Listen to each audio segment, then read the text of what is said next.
Hello प्यारे बच्चों, welcome back to our channel Rajput study zero. तो बच्चों, आज के इस वीडियो में आप लोगों को हम क्लास 12th जो कि हमारा है हिंदी के जो कि हमारा एक टॉपिक आता है खंड काव्य, ठीक है, जो आप सभी के बोर्ड एग्जाम में ये हर साल पूछता है, ठीक है। तो ये 80 शब्दों में आपके बोर्ड एग्जाम में पूछता है। कितने शब्दों में? 80 शब्दों में। तो वीडियो को इंट तक देखिएगा, बहुत ही ज़्यादा इम्पोर्टेंट है। तो कहानी हमारा है पंचलाइट कहानी का सारांश, ठीक है। हर साल आपके बोर्ड एग्जाम में 5 नंबर पूछता है, ठीक है। आप अगर पेपर देखेंगे, किसी भी साल का मॉडल पेपर यानी कि पेपर देखे होंगे प्रीवियस क्वेश्चन, तो उसमें देखेंगे आप पंचलाइट कहानी का सारांश आपके बोर्ड एग्जाम में हर साल पूछा गया है। तो 100% की 18 फरवरी को ये पूछेगा ही पूछेगा, ठीक है। तो ये 18 फरवरी को ये कन्फर्म है, ठीक है, कि ये आपका ये पूछेगा। तो 5 नंबर आपका कहीं जाने वाला नहीं। किस तरह आपको लिखना है आज के इस वीडियो में बताएंगे, एकदम आसान शब्दों में, ताकि आप सभी को याद हो जाए कहानी की तरह, ठीक है। तो वीडियो को इन तक देखिएगा, बहुत ही ज़्यादा इम्पोर्टेंट होने वाली है। तो चलिए स्टार्ट करते हैं बिना देरी किए। तो स्टार्ट करने से पहले आपसे छोटी सी रिक्वेस्ट है, चैनल पर नए हो तो चैनल को सब्सक्राइब जरूर कर लीजिएगा। तो चलिए स्टार्ट करते हैं। तो देखिए, पंचलाइट कहानी का सारांश होता क्या है। तो यानी कि पंचलाइट कहानी जो है आपका, इसके लेखक कौन हैं? तो देखिए, पंचलाइट कहानी, ये जो पंचलाइट कहानी है, ठीक है, ये रेणु जी की आंचलिक कहानी। किसकी? रेणु जी, फणसवर रेणु जी हैं। ये जो पंचलाइट कहानी है, ये फणसवर रेणु जी लिखे हैं इसके, ठीक है। पंचलाइट कहानी फणसवर रेणु जी की एक आंचलिक कहानी है, ठीक है, एक आंचलिक कहानी है। इस कहानी में, ठीक है, बिहार के एक पिछड़े गांव, ठीक है, पिछड़े गांव के परिवेश का सुंदर चित्रण प्रस्तुत किया गया, यानी वर्णन किया गया है, ठीक है। तो ये आपको लिखना है इतना शुरू में, ठीक है। पंचलाइट कहानी फणसवर रेणु जी की एक आंचलिक कहानी है। इस कहानी में बिहार के एक पिछड़े गांव के परिवेश का बहुत ही सुंदर वर्णन किया गया है, ठीक है। इस तरह इतना लिखने के बाद आगे लिखेंगे, एक लाइन छोड़ने के बाद लिखिएगा, ठीक है। लिखिएगा, इस गांव में, ठीक है, इस गांव में गोधन नाम का एक लड़का रहता था, ठीक है।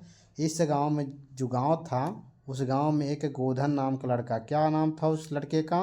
गोधन नाम था, ठीक है। वह जो है उस गांव की जो गोधन था, वह जो है उस गांव की एक मुनरी नामक, ठीक है, लड़की से प्रेम करता था, ठीक है। वह जो है एक लड़की है जिसका नाम है मुनरी, वह उससे प्रेम करता है। मुनरी की माँ गुलरी काकी, ठीक है, जो गुलरी थी उसकी माँ के नाम क्या था? मुनरी की माँ के नाम क्या था? गुलरी, ठीक है। वह जो है गांव के पंचों से क्या की थी? गोधन की शिकायत की थी। शिकायत क्यों की थी? तो देखिए, वह उसके घर के सामने से सिनेमा का गाना गाते हुए जाता है, ठीक है। वह पंचों से शिकायत की थी कि वह उनके घर के सामने से सिनेमा का गाना गाते हुए जाता है, ठीक है। इस कारण जो है पंचों ने क्या किया? इस कारण पंचों ने उसे अपनी बिरादरी से निकाल रखा है, यानी कि अपने जाति बिरादरी से गांव से निकाल रखा है, ठीक है। एक दिन रामनवमी के मेले से, ठीक है, एक दिन रामनवमी के मेले से गांव वाले एक पंचलाइट खरीद कर लाते हैं, ठीक है, खरीद लाते हैं, ठीक है। जो पैसे बचे होते हैं, उससे पूजा पाठ की सामग्री लाई गई, यानी कि लाते हैं, ठीक है। लेकिन गांव के सीधे साधे लोग पंचलाइट को जलाना भी नहीं जानते। अब देखिए, जो पंचलाइट लाए हैं उसको गांव के लोग, कोई भी सीधे साधे लोग थे वहाँ के, ठीक है, वो सब पंचलाइट को जलाना नहीं जानते थे, ठीक है। आगे देखेंगे हम। मुनरी को पता है, जो मुनरी थी, ठीक है, मुनरी, उसको पता है, क्या पता है? कि गोधन पंचलाइट को जला सकता है, ठीक है। जो पंचलाइट है उसको जो है गोधन जला सकता है, जलाता है या जला न जानता है, ठीक है। वह यह बात बड़ी चतुराई से, ठीक है, वह जो है यह बात बड़ी चतुराई से अपनी सहेली का नाम क्या था? कनैली, ठीक है, कनैली के माध्यम से पंच तक पहुंचा देती है। कहाँ तक पहुंचा देती है? पंचों तक, ठीक है। पंच गोधन को पुनः बिरादरी में शामिल करने के लिए मान जाते हैं, ठीक है। जो गोधन था उसको पुनः अपने गांव में जाति बिरादरी में जो है दोबारा शामिल कर लेते हैं। कौन? जो पंच थे, ठीक है। और गोधन पंचलाइट को जला देता है। जो गोधन था वो पंचलाइट को क्या करता है? जला देता है, ठीक है।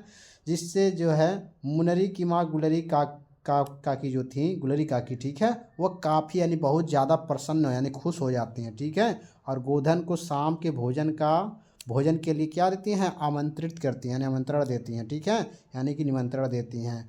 पंच भी अत्यधिक खुश होकर यानी प्रसन्न होकर गोधन को कह देते हैं, क्या कह देते हैं, तुम्हारा 7 खून माफ, ठीक है, तुम्हारा 7 खून माफ है, खूब गाओ सलीमा का गाना, ठीक है।